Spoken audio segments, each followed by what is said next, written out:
शनिवार के दिन जो पीपल के वृक्ष में सरसों के तेल का दीप लगाता है उसको शनि कभी परेशान नहीं करता। एक बात हमेशा ध्यान रखिएगा, मान लो अगर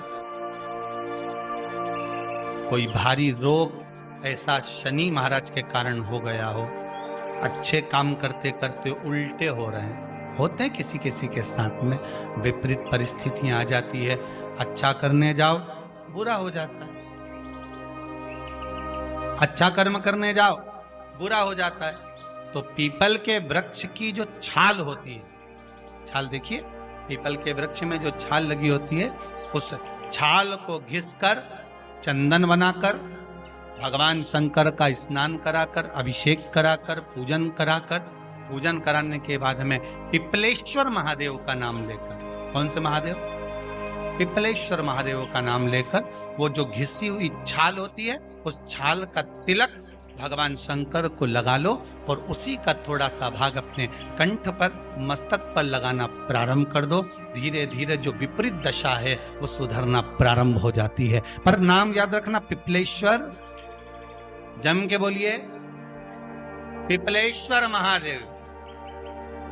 एक देवता ऐसे हैं जिन्होंने दूसरे का हिस्सा खाने का प्रयास करा था और आज भी उस देवता से दुनिया डरती है।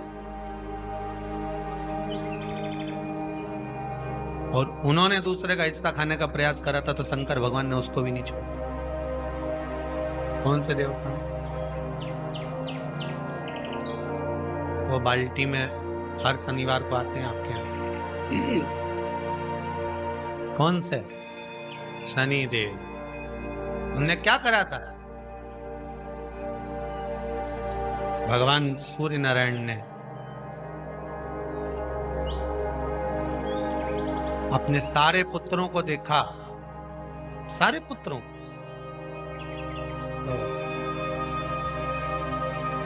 सारे पुत्रों को देखकर आज मेरे सूर्य नारायण भगवान बड़े सुखी, बड़े प्रसन्न। मेरा पुत्र शनि भी श्रेष्ठ है, मेरा पुत्र यम भी श्रेष्ठ है, सब ठीक है। आज भगवान सूर्य देवता ने अपने पुत्रों को बुलाकर कहा, आज मेरा मन कर रहा है कि मैं सारे लोगों का राज्य अपने पुत्रों को बांट दूं, सबको अपना अपना हिस्सा दे दूं। शनि महाराज जी को भी हिस्सा दे दिया गया। अब जब शनि महाराज जी को हिस्सा दे दिया तो शनि महाराज जी संतुष्ट नहीं हुए। दुनिया में ऐसे लोग बहुत सारे हैं जो संतुष्ट बहुत कम हो पाते हैं। शनि देव के मन में संतुष्टि नहीं हुई। जब शनि देव के मन में संतुष्टि नहीं हुई तो शनि महाराज उसी समय पर अपने सारे भाइयों का हिस्सा बटोरने लगे, उस पर कब्जा करने लगे। कब्जा करने लगे तो सूर्य देवता की आंख में जल भर गया। कितना तेजवान सूर्य नारायण, कितने तेजवान, कितना तेज भगवान सूर्य के पास में था।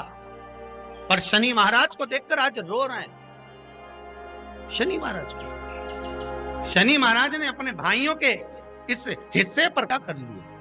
सूर्य नारायण भगवान की आंखों में जल भर गया कि मेरा पुत्र ऐसा कर रहा है। शनि को बुलाया सूर्य नारायण भगवान ने, समझाया पर नहीं माना। किसी किसी की नियत होती है कि इसको इतना कैसे दे दिया, अम्मा ने इसको इतना कैसे दे दिया, पिताजी ने इसको इतना कैसे दे दिया, मैं तो कब्जा करूंगा, दुकान नहीं छोड़ूं, घर नहीं छोड़ूं, ये नहीं छोड़ूं, वो नहीं छोड़ूं। मत छोड़, एक दिन संसार छोड़कर जाना पड़ेगा। तब कहीं जमीन जायदाद छाती पे बांध के ले जाएगा। नहीं माने तो सूर्य देवता ने अपने गणों को भेज दिया, जाओ जरा शनि महाराज को जरा हटाओ वहां से। शनि महाराज को गुस्सा आया और शनि महाराज ने उन सारे गणों को नष्ट कर दिया। सूर्य नारायण रो रहा है। भगवान शंकर की पंचायत में सूर्य देव भी हैं, मतलब शंकर भगवान के मित्रों की गणना में सूर्य आते हैं। भगवान विष्णु, सूर्य नारायण, शंकर भगवान, माँ दुर्गा, गणेश जी, ये पंचायत है ना शंकर की, शिव पंचायत। शिव परिवार में कार्तिकेय, गणेश जी, पार्वती जी, शंकर जी, नंदी, ये शिव परिवार। पंचायत में सूर्य देवता, सूर्य नारायण को रोता हुआ देखकर भगवान शंकर को बड़ा दुख है। शिव जी ने पूछ लिया, क्या बात है, आप रो रहे हो? नारायण क्या हो गया? मेरा बेटा मानने को तैयार नहीं है। आप चिंता मत करो, अभी देखता हूं मैं जाकर। और भगवान शंकर ने जाकर तुरंत सूर्य नारायण भगवान के कहने पर शनि देव को जाकर समझाया। इतने में तो शनि देव आग बबूला हो गए। आग बबूला होकर शनि देव ने कहा, ए शिव, आप मुझे जानते नहीं हो? शंकर भगवान ने कहा, क्या जानना है ये बताओ, क्या जानना है ये बताओ। शनि देव कहते हैं, आप मेरी दृष्टि को नहीं जानते। शंकर भगवान ने कहा, तू भी नहीं जानता कि तेरी दृष्टि खराब कैसे हुई? तेरी दृष्टि को श्राप किसका लगा है, तुझे नहीं मालूम क्या? शंकर भगवान ने जब समझाना चालू करा कि देख शनि देव, तुम तो कह रहे हो, तुम तो बोल रहे हो कि मेरी दृष्टि नहीं जानते। हम जानते हैं आपकी दृष्टि, मना नहीं है, जाना, पर आप नहीं जानते क्या? शिव जी जानते हैं। शिव जी ने कहा, मैं सब जानता हूं। आपका विवाह करा सूर्य देवता ने, आपकी पत्नी घर में आ गई, आप अपनी पत्नी को देखते तक नहीं थे, इसलिए आपकी धर्म पत्नी ने आपको श्राप दिया कि जिस पति ने मुझ पर दृष्टि नहीं डाली, मेरे वो पति की दृष्टि कुदृष्टि हो जाए, जिस पे डालेगा वो बर्बाद हो जाए। शनि महाराज ने कहा, आप मेरी पत्नी की याद मत दिलाओ। शंकर भगवान बोले, ए शनि, फिर समझा रहा हूं, हिस्सा छोड़ेगा कि नहीं छोड़ेगा? शनि बोले, नहीं छोड़ूंगा। शंकर भगवान ने उठाया, पीपल के पेड़ के नीचे ले गए और पीपल के पेड़ के नीचे शनि महाराज को उल्टा लटका दिया। 19 साल तक शनि महाराज को पीपल के पेड़ के नीचे शंकर जी ने लटका के रखा। अब बोल, 19 वर्ष तक शनि महाराज पीपल के वृक्ष में, पीपल की जड़ पर बंधे रहे, बोले ही नहीं, सीधे टंगे रहे। अब दूसरे का हिस्सा खाने वाले को जब शनि महाराज जैसे के लटका दिया भोलानाथ ने, तो तुम कहीं लगो रे लाइन में? मेरा विचार तो करो। 19 वर्ष तक शनि महाराज लटके रहे, तब 19 वर्ष नेत्र बंद कर कर शनि महाराज ने शंकर की आराधना करी कि दुनिया में कोई ऐसा नहीं जो मुझे उल्टा लटका दे, केवल एक यही है जिनने मुझे लटकाया है। तो 19 वर्ष तक तप करा तो शंकर जी प्रसन्न हो गए। धरनी को हटाकर पार्वती को लाए, साथ में आशीर्वाद दिया, शनि महाराज को खोला। वर मांगो, तुम्हें क्या चाहिए, मांगो तुम्हें क्या चाहिए। शनि महाराज ने कहा, मांगूंगा कुछ नहीं, आप वर दे दीजिए। शंकर जी ने कहा, मैं तुम्हें दंड अधिकारी बनाता हूं कि आप अच्छे और बुरे का दंड दोगे, आप अधिकारी बनकर बैठोगे, मेरा आशीर्वाद तुम्हारे साथ में। दंड अधिकारी। भगवान शंकर का एक अवतार है पिपलाद अवतार।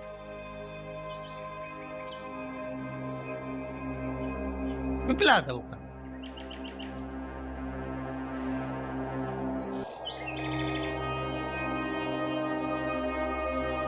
जब दधीचि ऋषि की अस्थियां चली गई, उनकी धर्मपत्नी सुवाच ने देखा मेरे पति को मार दिया गया, मेरे पति की अस्थियां ले गए राक्षसों का संहार करने के लिए, उनकी अस्थियां लेकर चले गए, मेरा पति चले गया। सुवाच गर्व से थी, मरना चाहती थी, प्राण छोड़ना चाहती। शिव जी ने देखा ये तो अग्नि के ऊपर चढ़कर अपनी देह त्याग रही है। शंकर भगवान ने आकर कहा, रुक जा सुवाच, रुको, तुम्हारे गर्भ में बच्चा है, तुम्हारे गर्भ में बच्चा है, वो बच्चा मर जाएगा। अब इस बच्चे को जन्म देकर भी क्या करूं? नहीं पिता, तुम्हारे गर्भ में जो बच्चा है वो महाज्ञानी है, तुमने मुझसे प्रसाद के रूप में मांगा था, कहा था शिव जैसा पुत्र होना चाहिए, तो क्या तुम शंकर को नष्ट कर दोगे? मैं शंकर को जन्म दूंगी। सुवाच ने 2 पत्थर उठाए, अपने गर्भ पर मारना प्रारंभ करा, गर्भ पर मारा, बच्चे ने जन्म लिया। बच्चा 7 महीने का था। उस बच्चे को उठाकर पीपल के कोटर में रख दिया। पीपल की कोटर। एक गिलहरी पीपल के फल को लेकर आती थी, पिपलाद के मुंह में देती थी। शिव का एक रूप, इसलिए शंकर का नाम ही पिपलेश्वर महा। शिव का एक अवतार पिपलाद के रूप में हुआ है। तुम क्यों चिंता करती हो? तुम चिंता मत करो, तुम्हारा पुत्र जन्म दो तुम, और दिया धन सुभाष ने, उसके बाद प्राणों को त्यागा। और उस पीपल के कोटर में अगर भरण पोषण करने वाला कोई था तो वह देवाधिदेव महादेव था। फिर निवेदन करेंगे, माता के गर्भ में बच्चा रहता है, उसका भरण पोषण करने वाला मेरा देवाधिदेव महादेव है। अगर जन्म उसने दिया है तो मृत्यु भी वो देगा। अगर तुमको कुछ ज्ञान दिया है तो अच्छी जगह पर भी वही पहुंचाएगा। आप जो अभिलाषा लेकर आते हैं, बच्चे कहते हैं हमारी नौकरी नहीं है, सर्विस नहीं है, हम इस कॉलेज में पढ़ना चाहते हैं, हम इस जगह जाना चाहते हैं, हम इस पद पर जाना चाहते हैं, बस इतना याद रखना, तुम्हारा भाग्य बुरा नहीं होता। कभी भी याद रखना, संसार में जिसको भगवान ने जन्म दिया उसकी किस्मत कभी बेकार नहीं हो सकती। अगर भगवान तुम्हारी किस्मत बेकार होती तो जानवर बनाकर पैदा करता, इंसान बनाकर नहीं। किस्मत अच्छी थी इसलिए इंसान बनकर पैदा, जानवर बनाकर पैदा नहीं करा। अगर तुम्हारी किस्मत अच्छी थी इसलिए मनुष्य बनकर पैदा हुए हो, इंसान बनकर पैदा हुए हो, मानव बनकर पैदा हुए हो। भगवान को दोष मत देना कि भगवान ने किस्मत बेकार दी है। भगवान ने किस्मत अच्छी बनाई है इसलिए तुझे मृत्यु लोक में जन्म दिया। भगवान ने भाग्य अच्छा बनाया इसलिए तुझे शिव महापुराण की कथा सुनने का मौका दिया। नहीं तो भाग्य में नहीं होती तो कहां से मिल जाती। किस्मत अच्छी है तो भगवान नौकरी भी लगाएगा, धंधा भी करवाएगा, सर्विस भी कराएगा, विवाह भी करेगा, शादी भी करेगा, मकान भी बनाएगा, जायदाद भी देगा, संतान भी देगा। उसने दिया है पेट तो भरेगा वही। हम काय को अपने माथे पर ले, मैंने इतनी पढ़ाई कर ली, मैं इंजीनियर हो गया, मैं ये बन गया, मैंने तो ये कर लिया, उसके बाद भी मैं घर में बैठा हूं, मेरा छोरा घर में बैठा, इतना पढ़ने के बाद बैठा। जन्म उसने दिया है, भाग्य उसका है, किस्मत उसकी है, तो कहो उसको कि शंकर का भजन कर, मंथन करे, मक्खन निकलेगा और घी भी जरूर बने। हारना मती, जब तेरे 3.5 करोड़ बन, गिनती मत करना, गिनती वो करेगा। तू तो भज, तू कुबेरेश्वर का स्मरण कर, तू महाकाल का स्मरण कर, तू काशी विश्वनाथ का स्मरण कर, तू महाकाल राजा का स्मरण करके तो देख। शिव का भजन कर, 1 लोटा पानी ले जाकर रोज चढ़ा शंकर जी के मंदिर में जा। शिव से भजन करने में क्या देरी। नहीं जा सकता शिव मंदिर में जाने में, बच्चों को अगर शर्म आती हो तो बेलपत्री के पेड़ के नीचे पानी चढ़ाया, वो भी नहीं कर सकता तो पीपल के पेड़ के नीचे चढ़ाया, वो भी नहीं कर सकता तो आंवले के पेड़ के नीचे चढ़ाया। पर कहीं जुड़ तो सरी, एक बार साध तो सरी, पकड़ने का प्रयास तो करो परमात्मा।